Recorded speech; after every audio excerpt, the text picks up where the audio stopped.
Between the city of Dubai and Sharjah lay a stripe of sand, like a mini desert stretching all the way to the main high road. I live on the Dubai side in an area called Khawaneej, only a street away from the mini desert. And on the Sharjah side stood many abandoned factories, long forgotten and deserted. One day there was a blackout, a very rare thing to happen in my country. During the blackout, I spent most of my time alone in my second floor room reading ghost stories by the light of a lantern, because what could be a better time than this? I'm not as social as my other siblings and have always been fascinated by ghost stories. However, I don't believe in them at all, of course. You could say that I am the bravest of my cousins, or maybe the least affected by them. As I was reading, a sudden change in the darkness outside caught my attention. Through the window of my room, I saw a street lamp light up suddenly. What? All too soon for the city's light to come back again, killing the vibe all too soon. Better finish this story, I said to myself, and continued reading. After a few minutes, strangely enough, the lights of the city did not return. I looked up from my book. Through the window, the light of the street lamp across the road flickered, then steadied. A hot beat later, it grew brighter. I became very suspicious.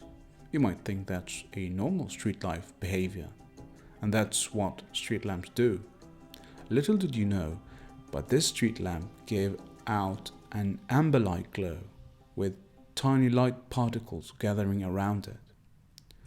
I closed the book, wore my sandals, made sure my parents did not see me as I went out. I'm particularly good at hiding my presence. Or maybe people did not notice me because I'm frightfully quiet. At any rate, I crossed the pitch-dark street, the separator between my home and the mini desert, until reaching the sidewalk. From there, I continued walking alongside the mini desert. Along its edge, I could make out a few gath trees, the UAE national tree outlined by the street lamp light. Slowly, I made my way as best as I could until I stood under the strange street lamp. As I stepped into the pool of light, it went off, and I stood there in absolute darkness. My teeth chattered and my knees shook. Fear crept over me. The next moment, a burst of light flashed. I shut my eyes tight, screamed and lay flat on the ground. For a while, all was frightfully still. Then by degrees, a sense of warmth and light came around me. When I reopened my eyes and looked up, the street lamp's light was off. What gave out the light and warmth was but a bird perched on its head. That bird was undoubtedly an anqa. An anqa is a mythical beast in Arabic folklore. It has bright red feathers, and its wingspan could cover the whole sky if you stood under it. But this one was different, no larger than a peacock, was made out of light, feathers, and electricity, I think, because her outline was constantly waving. I said her because she looked like a female to me. Of course, I did not think that at that moment. Instead, I took to my feet, ran towards the mini desert, climbed a dune, and slid down to the other side, taking cover. It was pretty stupid, since she could fly. Upon hearing her wings beat, I looked frantically around me for a better place to hide. By the soft light she gave out, a cluster of ghath trees nearby caught my attention. I decided to hide in there and made a run for it, when I stopped midway and nearly jumped out of my skin. A laughter rang out, a harsh, crackling laughter. Then among the ghath trees, two overturned cat-like eyes flashed. The tree's branches shook and twigs cracked. I stood in breathless fright, eyes fixed at the trees. From under the shadows of the trees, a creature walking on all fours emerged. It looked like a human, but with its back pointing to the ground, a wide grin spreading across its overturned head. A ghoul, yellow glowing eyes, crooked teeth, pale rubbery skin. Another mythical creature. Honestly, it was too much superstition for one day. The ghoul howled and scrambled to my direction. I shrieked and ran up the dune only to be knocked back by the anqa and crashed flat on my back.